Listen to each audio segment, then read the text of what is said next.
نحمده ونصلي على رسوله الكريم اما بعد فاعوذ بالله من الشيطان الرجيم بسم الله الرحمن الرحيم رب اشرح لي صدري ويسر لي امري واحلل عقدة من لساني يفقهوا قولي.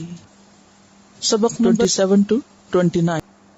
یا ایھا الذین آمنوا، اے لوگو جو ایمان لائے ہو. خطاب ہے ایمان قبول کرنے والوں سے، مومنوں سے. لا تدخلوا بیوتا، نہ تم داخل ہو گھروں میں. بیوتن جمع ہے بیت کی، مراد ہے رہائشی مکانات. بات یبیتو کا معنی ہوتا ہے رات گزارنا، یعنی وہ جگہ جہاں انسان رات گزارتا ہے، اس کا گھر، رہنے کی جگہ. غیر بیوتکم، سوائے اپنے گھروں کے. بیوتن سے مراد پھر نکرہ ہے، یعنی لوگوں کے گھر، عام گھر، کسی کا بھی گھر. یعنی کسی کے گھر میں بھی یوں ہی نہ چلے جایا کرو سوائے اپنے گھر کے. اپنے گھر سے مراد وہ گھر ہے جہاں انسان کی بیوی رہتی ہے، کیونکہ جس گھر میں ماں اور بہن وغیرہ یا دیگر رشتہ دار رہتے ہوں وہ انسان کا اپنا گھر نہیں ہوتا، کیونکہ وہاں اجازت کی ضرورت ہوگی. حتیٰ یہاں تک کہ تستأنسوا، تم انس پالو، وتسلموا، اور تم سلام بھیجو، علی اہلہا، اوپر اس کے اہل یعنی رہنے والوں کے. ذالکم، یہ بات، خیر، بہتر ہے، لکم، تمہارے لیے. کون سی بات؟ اجازت لے کر داخل ہونے کی. لعلکم، تاکہ تم، تذکرون، نصیحت پکڑو، تمہیں یاد دہانی ہو جائے. اس آیت سے اسلامی طرز معاشرت کے چند اہم طریقے سکھائے جائیں گے. پیچھے ہم نے واقعہ افک کے بارے میں پڑھا اور زنا کی حد پڑھی، اور یہاں پر اب ان رخنوں اور دروازوں کو بند کیا جا رہا ہے جہاں سے ایسی خرابیاں اور ایسی مشکلات جنم لیتی ہیں. یعنی وہ دروازے جن سے فتنہ داخل ہوتا ہے انہیں بند کیا گیا ہے. وہ رخنے جو معاشرتی بگاڑ کا سبب بنتے ہیں انہیں بند کیا گیا ہے. اور اس کے ساتھ ساتھ اسلامی معاشرے کی ضروری تربیت کا بھی اہتمام کیا گیا ہے. ان کو ادب، آداب اور مینرز سکھائے گئے ہیں، باہم ایک دوسرے کے ساتھ مل جل کر رہنے کے. تو اس سلسلے میں پہلا حکم کیا ہے کہ جب کسی کے گھر میں داخل ہو تو اس کی اجازت کے ساتھ داخل ہو، اجازت لے کر داخل ہو اور سلام کر کے داخل ہو. ایسا کیوں؟ اس لیے کہ گھر ایسی جگہ ہوتی ہے جہاں انسان بے تکلفی سے رہ سکتا ہے، بے فکر ہو کے. گھر آرام کی جگہ ہوتی ہے جہاں انسان ریلیکس ہو کر پرسکون طریقے سے آزادی کے ساتھ اپنی پرائیویسی کے ساتھ اپنے کام کاج کر سکتا ہے. گھر انسان کے لیے سکون کی جگہ ہوتا ہے. لہذا گھر، گھر والے اور گھر کی تمام اشیاء. کیا کیا؟ گھر یعنی وہ بلڈنگ، گھر والے جو بھی اس میں رہتے ہوں مل جل کر، اور گھر کی تمام اشیاء، مثلا کھانا پینا، لباس، ضرورت کی دیگر چیزیں. ان تمام اشیاء کی حرمت ہے. گھر کی حرمت ہے، گھر والوں کی حرمت ہے، اور گھر میں جو کچھ ہے ان سب چیزوں کی حرمت ہے. اور اس حرمت کو پامال نہیں کرنا چاہیے. کسی کی حدود میں بغیر اس کی مرضی کے داخل نہیں ہونا چاہیے، کیونکہ اس حکم کو توڑنے سے بہت سی خرابیاں، مفاسد اور بے حیائی کے دروازے کھل سکتے ہیں. کسی کی آزادی میں خلل انداز ہونا دراصل اس پر ظلم ہے، ظلم کی ایک قسم ہے، زیادتی ہے. کیونکہ ہر انسان کو اللہ نے سکون حاصل کرنے کا حق دیا ہے کہ وہ اپنے گھر میں پرسکون اور آزاد طریقے سے رہ سکے. کیونکہ اگر انسان کو گھر کے اندر بھی آزادی حاصل نہ ہو، سکون حاصل نہ ہو، تو نتیجہ کیا ہوگا؟ اس کے اندر چڑچڑاپن پیدا ہوگا، اس کے تعلقات دوسرے لوگوں کے ساتھ متاثر ہوں گے. اور اس کے علاوہ بہت سی ایسی حرمتیں اور حدود جو اللہ نے قائم کی ہیں وہ پامال ہوں گی. آپ تھوڑی دیر کے لیے سوچئے کہ اگر کسی انسان کو اپنے گھر میں بھی آزادی حاصل نہ ہو تو پھر وہ کہاں جائے گا, وہ کہاں جا کر سکون پائے گا. تو اس لیے اللہ تعالیٰ نے گھر اور گھر والوں کے لیے حقیقی معنوں میں گھر کو پرسکون بنایا ہے, ان آداب اور احکامات کو سکھا کر, اور ان کی پابندی ایمان کا حصہ قرار دی. اسی لیے خطاب کس سے ہے؟ یا ایھا الذین آمنو, اے لوگو جو ایمان لائے ہو, تمہارے ایمان کا تقاضا ہے کہ تم اس حکم پر عمل کرو.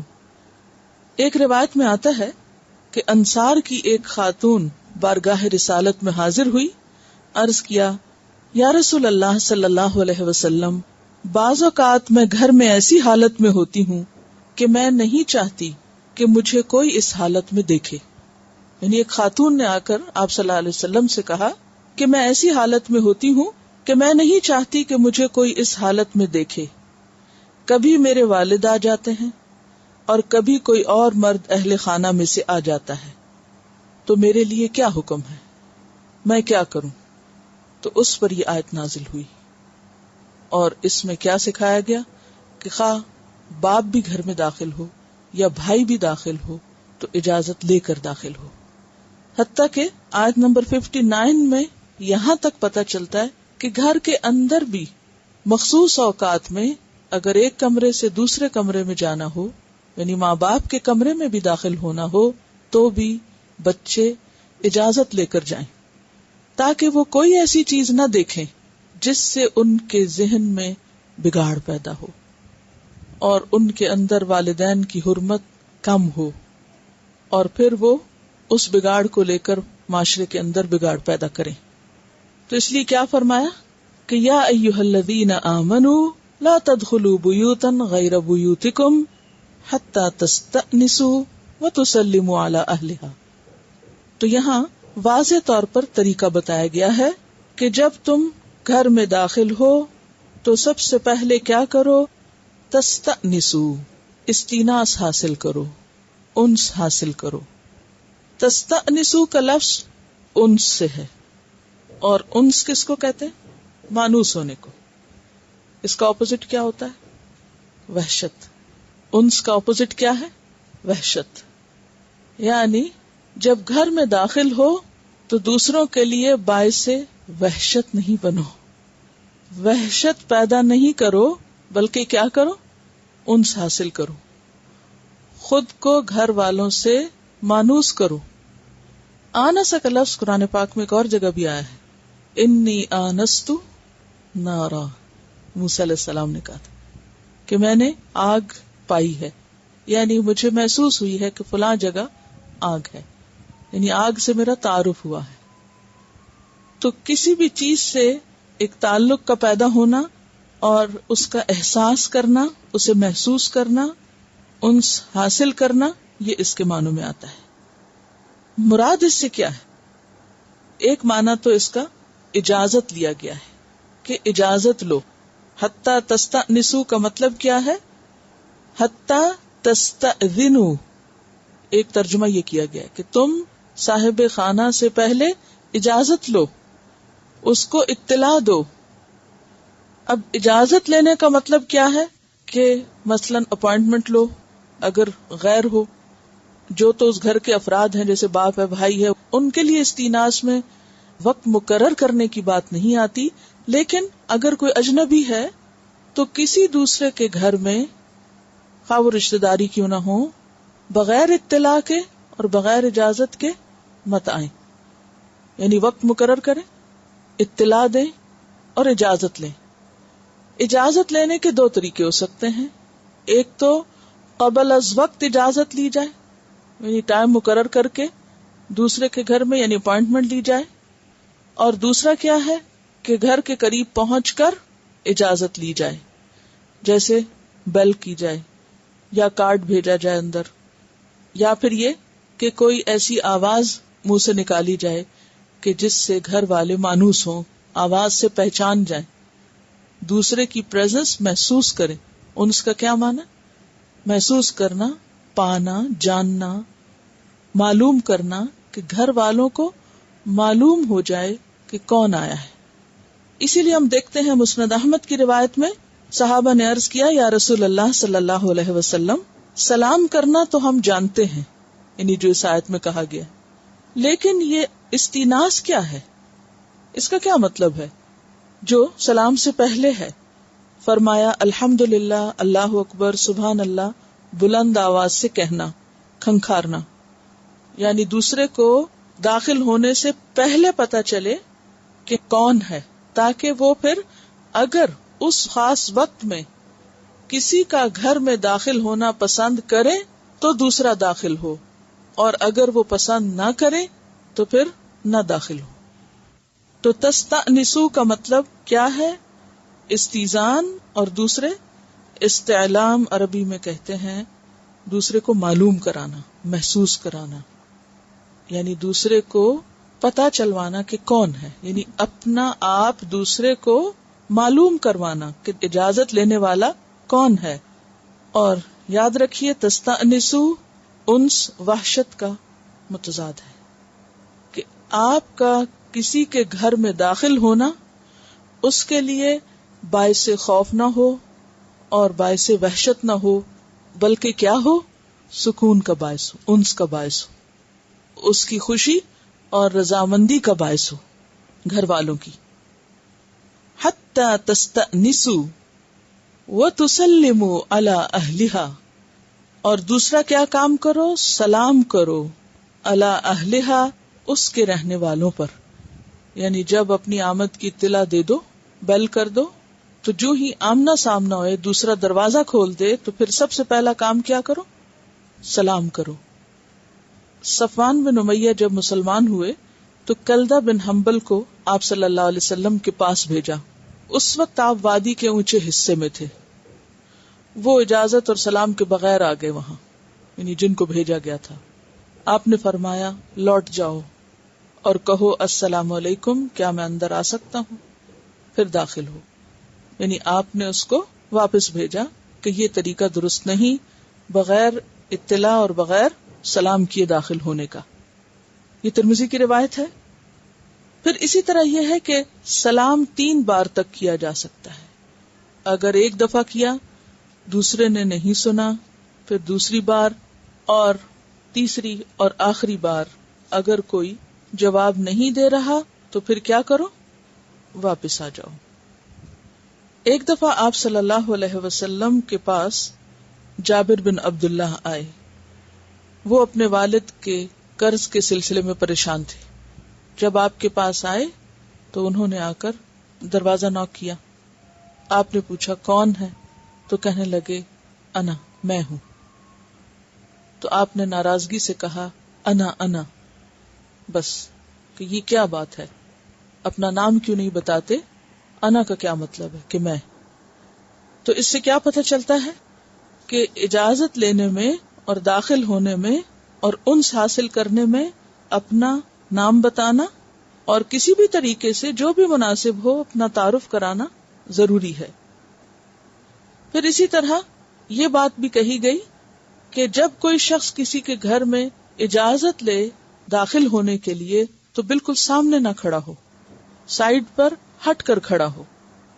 ابو داؤد کی روایت میں آتا ہے ایک شخص عین دروازے پر کھڑے ہو کر اجازت مانگنے لگا. فرمایا پرے ہٹ کر کھڑے ہو.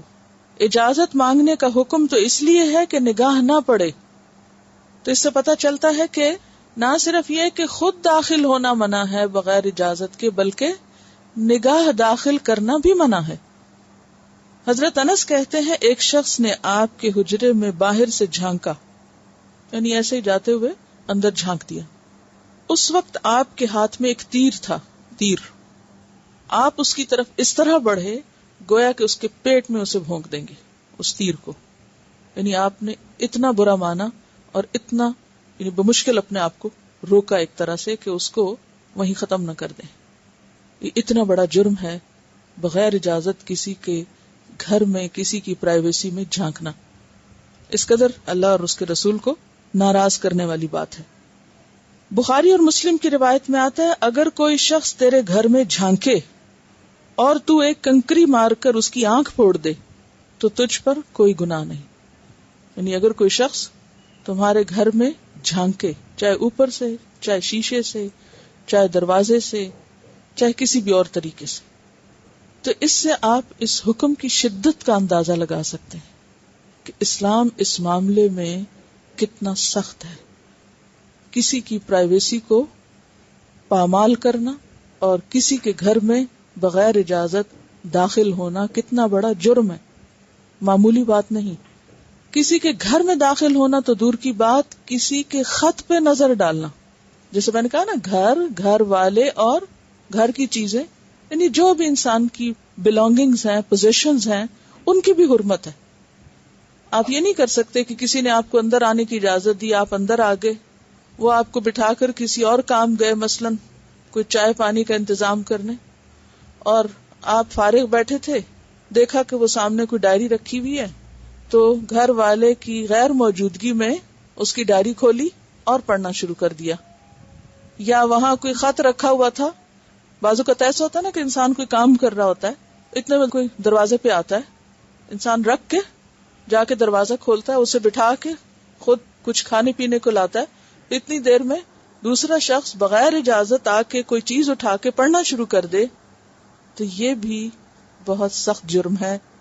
حدیث میں آتا ہے کہ جس نے اپنے بھائی کی اجازت کے بغیر اس کے خط میں نظر دوڑائی، اس کا خط پڑھا، گویا وہ آگ میں جھانکتا ہے. یعنی کسی کی چیز، اور خاص طور پر ایسی چیز جس کے بارے میں دوسرے کو پسند نہ ہو کہ وہ پڑھے، اس کو بغیر اجازت پڑھنا یہ بھی ناپسندیدہ ہے. تو اس میں آپ دیکھیے کہ آپ نے یہ فرمایا اذا دخل البصر فلا اذن، جب نگاہ داخل ہو گئی تو پھر اذن کس چیز کا؟ اجازت لینے کا کیا مقصد رہ گیا؟ اجازت لینے کا تو مقصد یہی ہے کہ کسی کے گھر میں اس کی مرضی کے بغیر اس کی چیزوں کو بھی نہ دیکھا جائے. اسی طرح یہ چیز بھی بد اخلاقی میں شامل ہے کہ کسی کے گھر میں داخل ہو کر اس کی اجازت کے بغیر اس کے صرف خط نہیں بلکہ اور چیزوں کو بھی اس کی مرضی کے بغیر کھولنا، دیکھنا، جھانکنا شروع کر دے. اس سے بھی منع کیا گیا ہے. یعنی یہ بھی دوسرے کی حرمت میں مداخلت ہے. مثلا کسی کا دراز کھول لینا آؤٹ آف کیوریوسٹی، یا کسی کی کوئی ڈبیا بند پڑی تو اس کو کھول لینا، یا کوئی کتاب کھول لینا، یا کوئی کھانے کا برتن ڈھک کے رکھا ہوا ہے تو اس کو اٹھا کے یہ دیکھنا کہ کیا پکا ہوا ہے. ان ساری چیزوں سے تعلقات میں خرابی آتی ہے اور بعض اوقات معاملات میں بگاڑ پیدا ہوتا ہے. حدیث میں آتا ہے کہ من حسن اسلام المرء ترکہ ما لا یعنیہ، انسان کے اسلام کا حسن، خوبصورتی اس میں ہے کہ انسان ان چیزوں کو چھوڑ دے، ترکہ ما لا یعنیہ. اسی طرح نہ صرف یہ کہ دیکھنا بلکہ کان لگا کے سننا.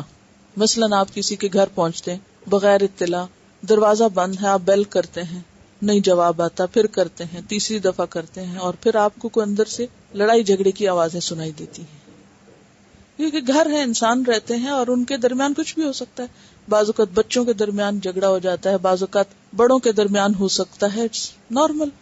جہاں انسان رہتے ہیں آوازیں اونچی نیچی ہو ہی جاتی ہیں. کوئی فرشتے نہیں اس دنیا میں رہتے، سب انسان ہیں. اب آپ کو تجسس ہوتا ہے کہ بھلا کیا بات ہوئی، ویسے تو بڑے بنتے ہیں، چلو سنو تو صحیح کیا باتیں کر رہے ہیں.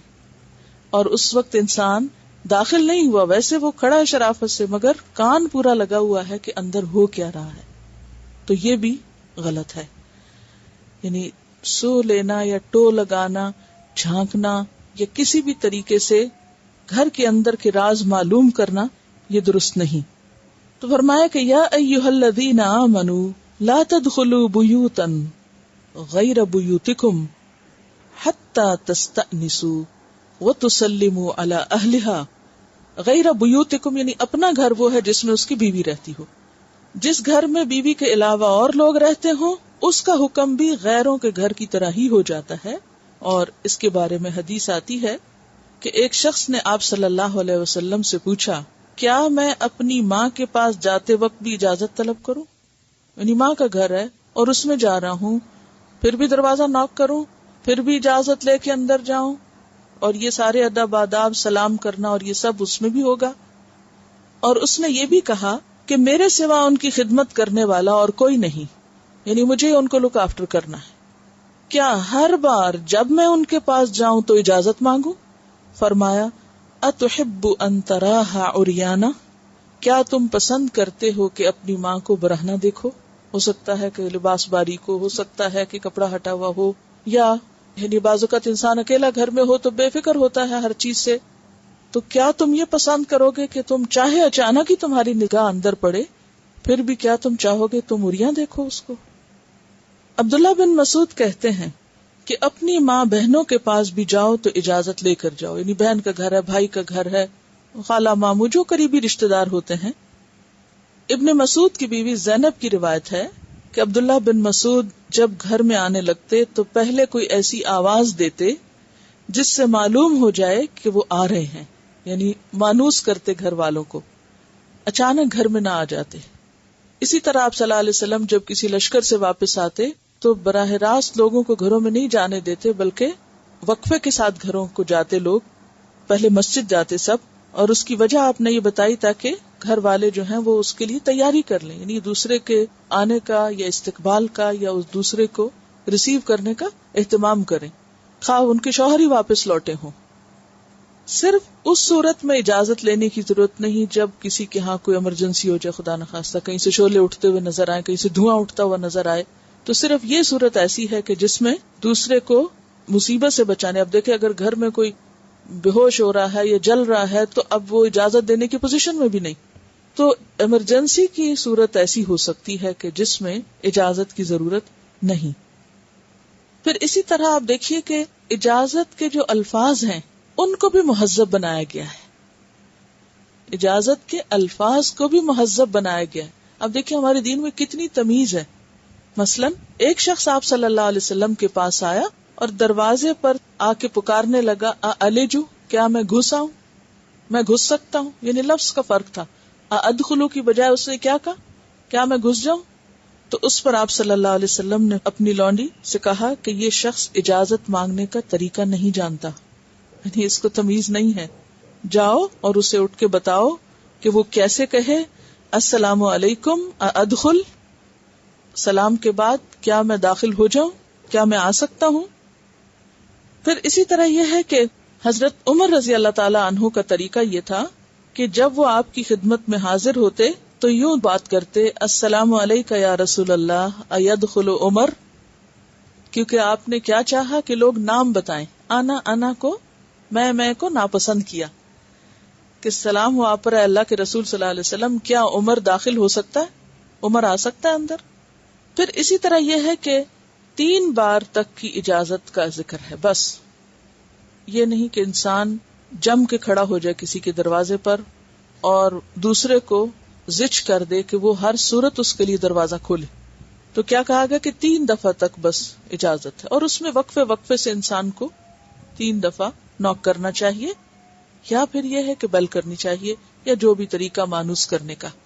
اور اس میں بھی آپ دیکھیے کہ چونکہ لفظ انس ہے، بیل بھی ایسے نہیں کرنی چاہیے کہ دھڑ دھڑ دھڑ. بعض لوگوں کی عادت ہے کہ وہ بیل پہ ہاتھ رکھ دیں تو ایک ہی دفعہ میں 2-3 دفعہ دباتے ہیں، یعنی بالکل اخلاق اور تمیز اور تہذیب سے آری طریقہ. اگر ایک دفعہ پریس کرنے سے بٹن دوسرے کے کان تک آواز جاتی ہے تو زبردستی 2-3 دفعہ مارنے کا کیا مطلب ہے؟ ایسا کرنا کس بات کا اظہار ہے؟ آپ اپنے آپ کو کیا سمجھتے ہیں کہ دوسرے کے سر پہ یوں مسلط ہو رہے ہیں؟ یعنی یہ بھی تکبر کی علامت ہے نا، ایک غیر اخلاقی حرکت ہے. پھر اسی طرح دروازہ نوک کریں گے تو اس میں بھی دھڑ دھڑ دھڑ دھڑ، یعنی دوسرا سویا ہوا ہے تو جاگ جائے، کوئی کام کر رہا ہے تو ڈر جائے. یہ سب چیزیں تستأنسو کے خلاف ہیں، قرآن کے حکم کے خلاف ہیں، بد اخلاقی اور بد تہذیبی ہیں. لیکن ہمیں یہ تہذیب سکھائی نہیں گئی بچپن سے. ہم 40-50 سال کے بھی ہو گئے ہیں تو ہمیں یہ تمیز نہیں آتی. یعنی اس سے پتہ چلتا نا کہ ہم کتنے عاری ہیں اسلامی اخلاق اور آداب سے. صحابہ کرام کا طریقہ کیا تھا؟ ایک حدیث میں آتا ہے کہ ہم نبی صلی اللہ علیہ وسلم کے دروازے پر انگلیوں کے پور یا ناخن سے نوک کرتے تھے، ہلکے سے، کہ جس سے دوسرے کو تکلیف نہ ہو، دوسرے کو اذیت نہ ہو. یعنی اتنا ہو کہ دوسرا سن بھی لے اور پھر یہ ہے کہ دوسرے کے لیے ناگوار نہ ہو. ایک مرتبہ حضرت سعد بن عبادہ کے ہاں آپ صلی اللہ علیہ وسلم تشریف لے گئے اور آپ نے السلام علیکم ورحمۃ اللہ کہہ کر 2 دفعہ اجازت مانگی، یعنی 1 دفعہ پھر دوسری دفعہ. اندر سے جواب نہیں آیا. تیسری دفعہ جب جواب نہیں ملا تو آپ واپس آ گئے. جب آپ واپس جا رہے تھے تو حضرت سعد دوڑتے ہوئے باہر آئے. عرض کیا یا رسول اللہ صلی اللہ علیہ وسلم، میں آپ کی آواز سن رہا تھا مگر میرا جی یہ چاہتا تھا کہ آپ کی زبان مبارک سے میرے لیے جتنی بار بھی سلام اور رحمت کی دعا نکل جائے اتنا ہی اچھا ہے. تو میں تو دعائیں لے رہا تھا، اس لیے میں بہت آہستہ آہستہ جواب دیتا رہا. یہ ابو داؤد اور مسند احمد کی روایت. پھر اسی طرح یہ ہے کہ اجازت کا جواب دینے میں کوئی معتبر شخص ہو، کوئی بچہ ہو یا ناسمجھ ہو، اور اگر وہ کہ آ جاؤ تو نہیں جب تک کہ کوئی سمجھدار شخص جواب نہ دے. پھر اسی طرح ہم دیکھتے ہیں کہ اگر کوئی خاتون کے پاس بھی جا رہی ہے تو بھی اجازت لینی چاہیے.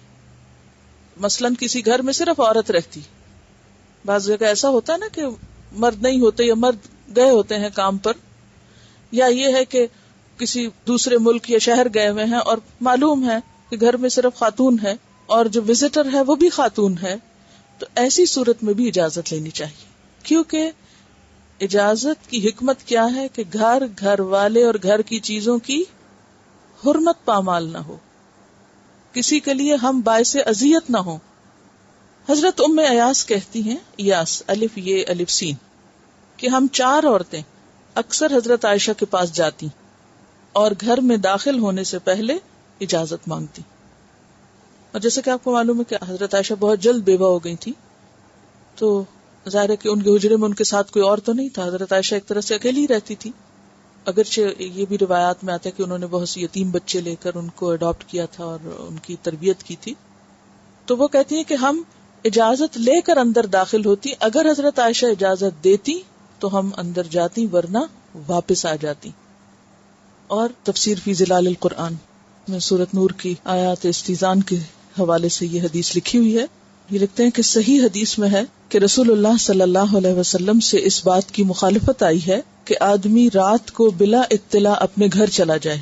یعنی اگر اپنے گھر بھی واپس جا رہے ہیں تو پہلے اطلاع دینی چاہیے کہ فلاں وقت میں پہنچیں گے، کیونکہ اگر گھر والوں کو خبر ہی نہیں اور اچانک دروازہ بجنے لگتا ہے یا یہ کہ نیند سے کوئی بیدار ہوتا ہے اور گھر میں مرد بھی کوئی نہ ہو تو یہ بات گھر والوں کے لیے تکلیف اور خوف کا سبب بھی ہو سکتی.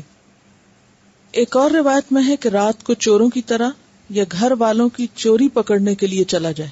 اس کا کیا مطلب ہے کہ انسان اس طرح گھر میں داخل نہ ہو کہ جیسے وہ گھر والوں کی کوئی چوری پکڑ رہا ہے یا ان کو چیک کر رہا ہے یا تجسس کر رہا ہے. اور ایک اور روایت میں ہے کہ رسول اللہ صلی اللہ علیہ وسلم مدینہ میں دن کے وقت تشریف لائے اور مدینہ کے باہر اونٹنی بٹھا دی اور فرمایا انتظار کرو تاکہ ہم دن کے پچھلے پہر گھر جائیں تاکہ گھر والے تیار ہو جائیں. یعنی یہ بھی اس میں حکمت ہے اطلاع دے کر جانے میں کہ گھر والے آنے والے کی یا سفر سے لوٹنے والوں کا صحیح طور پر استقبال کر سکیں. اور ایک اور روایت میں ہے کہ ابن عمر کسی کام سے باہر آئے اور گرم پتھروں کے باعث انہیں تکلیف ہوئی، یعنی اس پہ چل رہے تھے. وہ قریش کی ایک عورت کے خیمے پر گئے اور کہا السلام علیکم، کیا میں اندر آ جاؤں؟ وہ بولی سلامتی کے ساتھ داخل ہو جاؤ. ابن عمر نے پھر پہلی بات دہرائی تو اس عورت نے بھی پہلا جواب دہرایا. ابن عمر گرمی کے باعث باری باری پاؤں اٹھاتے اور رکھتے تھے. ابن عمر سے اس عورت نے کہا کہ تم اندر آ جاؤ، تو ابن عمر پھر خیمے میں چلے گئے. تو اس سے پتہ چلتا ہے کہ اگر کسی اور کے گھر یا خیمے یا جنگل میں بھی آپ کسی کے پرائیویٹ ایریا میں داخل ہو تو باقاعدہ اجازت لیں. ایک اور روایت میں آتا ہے کہ ایک مرتبہ کچھ خواتین نے حضرت عائشہ کے پاس اندر آنے کی اجازت مانگی، کیا ہم آ جائیں؟ فرمایا نہیں، تم میں جو اجازت کا طریقہ جانتی ہو وہ اجازت لے. یعنی چاروں کٹھی مت بولو، تم میں سے کون ہے جس کو یہ ادب معلوم ہے کہ اندر کیسے آتے ہیں وہ بولے. اور پھر وہ اجازت لے. تو ایک عورت نے کہا کہ مجھے طریقہ آتا ہے. اس نے پھر پہلے سلام کیا، پھر اجازت لی اور پھر حضرت عائشہ نے اندر آنے کی اجازت دی. حضرت عائشہ نے اس موقع پر ان کو یہی آیت پڑھ کر سنائی، یعنی میں نے ایسا کیوں کہا ہے اور یہ کیوں کروایا ہے تم سے کہ یا ایھا الذین آمنوا لا تدخلوا بیوتا غیر بیوتکم حتی تستأنسوا وتسلموا علی اہلہا. اور سلام کرنا بھی ضروری ہے، کیونکہ کوئی بھی اور لفظ اس کا نعم البدل نہیں کہ کوئی گڈ مارننگ اور گڈ ایوننگ کہتا رہے، یا کسی بھی خاص قوم یا کلچر کے کوئی اور الفاظ اختیار کر لے تو یہ درست نہیں. ذالکم خیر لکم، یہ تمہارے حق میں بہتر ہے، یہ تمہارے لیے اچھا ہے. کیا اچھا ہے؟ کسی کے گھر میں بغیر اجازت داخل نہ ہونا، اور اگر داخل ہو تو اطلاع اور اجازت کے ساتھ داخل ہونا، اور پھر سلام کر کے داخل ہونا. ذالکم، یہ کم جو نہیں جمع کے لیے، یعنی جاہلیت کے طور طریقوں سے اور دور جاہلیت کے طرز عمل سے یہ اسلامی ادب اور اخلاق زیادہ بہتر ہے. لعلکم، تاکہ تم تذکرون، نصیحت پکڑو، یا تاکہ تم کو یاد دہانی ہو جائے. پھر فرمایا فَإِن لَّمْ تَجِدُوا، پھر اگر نہ تم پاؤ، فیہا، اس میں، کس میں؟ گھر میں، احدن، کسی ایک کو، کوئی ہے ہی نہیں گھر میں، 3 دفعہ نوک کیا یا سلام کیا، اجازت مانگی، کوئی جواب نہیں آیا، فلا تدخلوہا، تو نہ داخل ہو اس میں. یعنی ایک تو اجازت اگر نہ ملے تو نہ آؤ، دوسرے یہ کہ اگر گھر خالی ہے تو خالی گھر میں مت داخل ہو. کیوں؟ اس لیے کہ خالی گھر میں داخل ہونے سے طرح طرح کے شکوک و شبہات پیدا ہو سکتے ہیں. کوئی چوری کا الزام لگا سکتا ہے، کوئی اور شک کر سکتا ہے. حتی یؤذن لکم، یہاں تک کہ اجازت دے دی جائے تم کو، تمہارے لیے. حضرت ابو سعید خدری کہتے ہیں کہ میں انصار کی مجلس میں بیٹھا ہوا تھا کہ ابو موسیٰ اشعری آئے. یوں معلوم ہو رہا تھا کہ جیسے ڈرے ہوئے ہیں اور گھبرائے ہوئے ہیں. پوچھنے پر پتا چلا کہ حضرت عمر کے ہاں گئے تھے اور 3 بار اجازت مانگی، اذن نہ ملا تو واپس لوٹ گئے. تو اس پر حضرت عمر نے پوچھا کہ تم کھڑے کیوں نہ ہوئے، انتظار کر لیتے. یعنی اگر 3 دفعہ تم نے نوک کیا تھا، اجازت مانگی، اجازت نہیں ملی تو تم چلے کیوں گئے؟ تو ابو موسیٰ اشعری کہتے ہیں کہ میں نے 3 بار اجازت مانگی تھی مگر مجھے اجازت نہیں ملی تو میں لوٹ گیا. آپ نے فرمایا تم میں سے کوئی شخص 3 بار اجازت مانگے پھر اسے اذن نہ دیا جائے تو لوٹ آئے. یعنی نبی صلی اللہ علیہ وسلم کی انہوں نے حدیث سنائی. تو حضرت عمر نے کہا اللہ کی قسم تجھے اس حدیث پر کوئی گواہ لانا ہوگا کہ تم سچی بات کر رہے ہو. یہ اصل میں حضرت عمر کا ایک طریقہ تھا تاکہ لوگ کسی بھی قسم کی غلط بات کرنے سے ڈریں اور گھبرائیں اور نبی صلی اللہ علیہ وسلم کے نام پر باتیں عام نہ کریں. اب بتاؤ تم میں سے کسی نے نبی صلی اللہ علیہ وسلم سے یہ حدیث سنی ہے؟ یعنی وہ گھبرا گئے کہ اب مجھے تو کسی کو لانا پڑے گا، کسی اور نے اگر میرے ساتھ سنی ہے ورنہ تو شامت ہے. تو ابی ابن کعب کہتے ہیں کہ اللہ کی قسم تمہارے ساتھ وہ آدمی گواہی دے گا جو ہم میں سب سے چھوٹا ہے، اور ان سب میں چھوٹا میں ہی تھا، یعنی ابو سعید خدری. اور پھر انہوں نے جا کر گواہی دی. کس بات کی گواہی دی؟ کہ یہ اللہ کے رسول صلی اللہ علیہ وسلم ہی نے فرمایا ہے. کیا فرمایا ہے؟ کہ اگر 3 دفعہ اجازت مانگنے پر کوئی اجازت نہ ملے تو داخل نہ ہو. فلا تدخلوها حتی یؤذن لکم. تو اس سے کیا پتہ چلتا ہے کہ کسی دوسرے کو ملاقات پر مجبور نہیں کرنا چاہیے. اگر آنے والے کی مجبوری ہے تو گھر والے کی بھی کوئی مجبوری ہو سکتی، اور اگر کوئی نام پوچھے تو واضح تعارف کرانا چاہیے، اور اگر دروازہ نہ کھلے تو ناراض نہیں ہونا چاہیے. وَإِن قِيلَ لَكُمْ، اور اگر تم سے کہا گیا، قیل کہا جائے، لکم تمہارے لیے، کب؟ اجازت طلب کرنے کے بعد، ارجعوا واپس چلے جاؤ. کیونکہ اجازت کا مطلب کیا ہے؟ یعنی اذن مانگنا، اور اگر کوئی اذن نہ دے، یعنی 2 صورتیں ہو سکتی ہیں نا، کسی نے اجازت مانگی اور اسے اجازت مل گئی، اور دوسری کیا ہے، اس نے اجازت مانگی اور اس کو اجازت نہ ملی. تو ایسی صورت میں وَإِن قِيلَ لَكُمُ ارْجِعُوا، اور اگر کہا جائے تم سے کہ واپس چلے جاؤ، فَارْجِعُوا، تو واپس چلے جاؤ. هُوَ أَزْكَى لَكُمْ، وہ زیادہ پاکیزہ ہے تمہارے لیے، اسی میں بھلائی ہے، اسی میں خیر ہے کہ واپس چلے جاؤ. یعنی دروازے پہ ڈٹ کے کھڑے ہونے سے یا دوسرے کو ملاقات کے لیے مجبور کرنے سے زیادہ بہتر کیا ہے کہ پھر واپس چلے جاؤ. ہوا ازکا لکم میں ایک بات یہ بھی ہے کہ یہ بات زیادہ بہتر ہے تمہارے لیے. یہ لفظ پیچھے گزرا ہے، ازکا تعامن، سب سے صاف ستھرا. ازکا اسم تفضیل ہے، تو سب سے بہتر طریقہ ہے تمہارے لیے، سب سے اچھا ہے تمہارے لیے. یعنی اس میں کوئی بے عزتی کی بات نہیں، اس میں تمہارا فائدہ ہے، یہ زیادہ اچھی چیز ہے. کیوں؟ اس لیے کہ اگر تم دوسرے کو مجبور کر کے اس کے گھر میں داخل ہو بھی جاؤ گے تو پھر کیا ہوگا؟ ہو سکتا ہے وہ تمہیں اٹینڈ نہ کر سکے، ہو سکتا ہے وہ کسی ایسے کام میں مصروف ہو کہ وہ کام تمہیں اچھا نہ لگے اس کا کرنا. یعنی بعض اوقات ایسا بھی ہوتا ہے کہ کوئی شخص ایسا کام کر رہا ہوتا ہے کہ وہ چیز ہماری مرضی کے خلاف ہو سکتی ہے، کوئی بھی وجہ ہو سکتی. اس کا نتیجہ کیا ہوگا کہ تعلقات خراب ہوں گے. تو ہوا ازکا لکم، یہ زیادہ پاکیزہ ہے، یعنی تعلقات کی بہتری اور بھلائی کے اعتبار سے.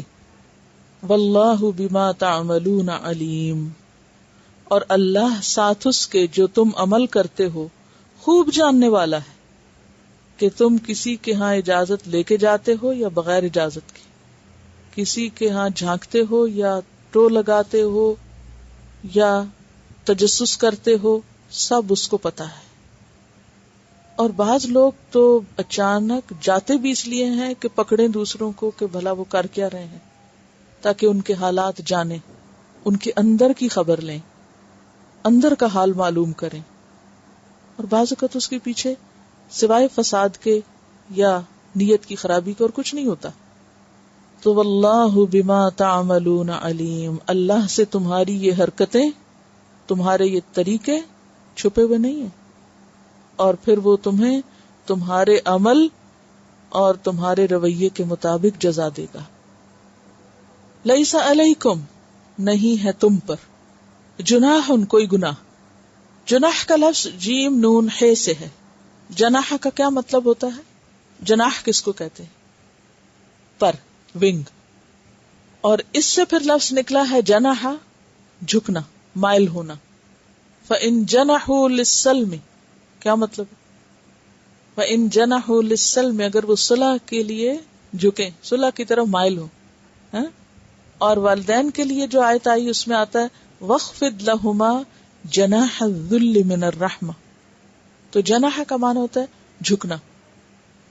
لیس علیکم جناح، اور کسی ایک طرف جھکنا ہے ہی گناہ، اعتدال سے ہٹنا. تو اس لیے جناح گناہ یا جرم یا حرج کے معنوں میں آتا ہے. لیس علیکم جناح، نہیں ہے تم پر کوئی گناہ، ان یہ کہ تدخلوا، تم داخل ہو، بیوتن، ایسے گھروں میں، غیر مسکونتن، غیر نہیں ہے، مسکونہ کا لفظ مسکون سے ہے، جس میں کوئی رہ رہا، جن میں کوئی آباد نہ ہو، غیر رہائشی. فیہا، مراد اس سے یہ ہے کہ جہاں کسی کے بیوی بچے نہ رہ رہے ہوں، کوئی خاندان آباد نہ ہو، لیکن فیہا متاع لکم، اس میں تمہارے لیے فائدہ ہو، متاع ہو، یعنی تمہاری ضرورت کا سامان ہو، تمہیں وہاں کوئی کام ہو، جیسے کوئی کمیونٹی سینٹر ہے یا کوئی گیسٹ ہاؤس ہے یا سرائے ہے یا ہوٹل ہے یا کوئی بھی ایسی جگہ جیسے کوئی اسکول ہے یا ادارہ ہے کہ جہاں گھر کی طرح کی پرائیویسی نہیں ہے. اگرچہ ان اداروں یا ان آفیسز یا ان جگہوں کی بھی اپنے کچھ اصول قاعدے ہوتے ہیں، تو وہ پھر حسب حال اپلائی ہوں گے. مثلاً آپ کسی آفس میں جاتے ہیں، کسی بینک میں جاتے ہیں، کسی اسکول میں جاتے ہیں، تو کچھ جگہیں ایسی ہوتی ہیں کہ جن میں آپ جا سکتے ہیں اور کچھ ایسے ہوتے ہیں علاقے جن میں آپ نہیں جا سکتے، ریسٹرکٹیڈ ایریاز ہوتے ہیں. تو پھر وہاں آپ کو ان کے اصولوں کی پیروی کرنی ہوگی. حتیٰ کہ اگر آپ کسی باغ میں سے بھی گزر رہے ہیں اور اس پر کچھ انسٹرکشنز لکھی ہوئی ہیں کہ یہاں اس ہیج کے قریب نہ جائیں یا گھاس پہ چلیں یا نہ چلیں یا اسی طرح کے کچھ اور، تو ان کی پابندی بھی ضروری ہے. لیکن جو ایک پرائیویٹ ہاؤس کے اندر احکامات ہیں وہ ایک پبلک ہاؤس کے اندر لاگو نہیں ہوں گے. مختلف ہوں گے اس سے. لیس علیکم جناح ان تدخلوا بیوتا غیر مسکونۃ فیہا متاع لکم واللہ یعلم ما تبدون وما تکتمون.